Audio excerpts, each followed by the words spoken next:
Greetings. How are you doing? This is Will Copeland coming with a report on Day 5 of the World Social Forum Free Palestine. Very happy to be here to give a short, brief report back on the activity so far. It's really been an amazing experience, very powerful delegation to be a part of, the U.S., Canada delegation for joint struggle.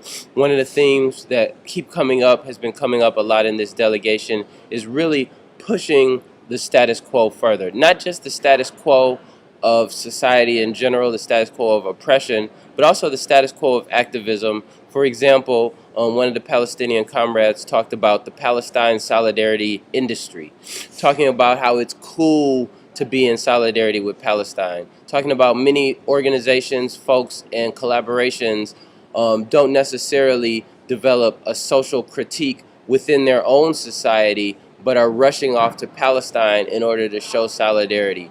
We talked about flipping that dynamic and really talking about communities that are in struggle having solidarity, relationship, strategic conversations, sharing situations and information with each other.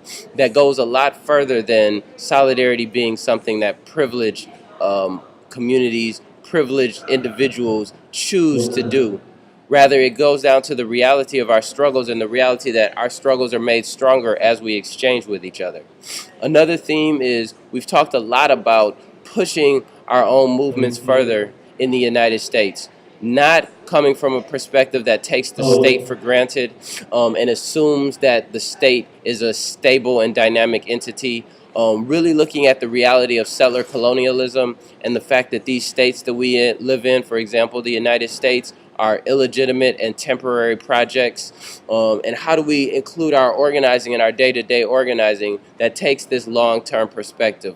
We have an opportunity because we see with the formation of Israel, which is, 60-something years old, we see with the formation of Israel what the process of settler colonialism looks like. So we don't have to go to the history books and conjecture or hypothesize. We see this violent process of state formation, and we know that we've been a recipient of hundreds of years of this violent process. Lastly, we have been talking a lot about our own liberation movements in the United States, particularly the repression of the late 60s and 70s that led to the assassination and imprisonment of many of our leaders. We talked about how this has created a gap within our communities. It's created a gap that our struggles in some ways are weaker. Our struggles in some ways aren't as connected. Our generations aren't as connected with each other.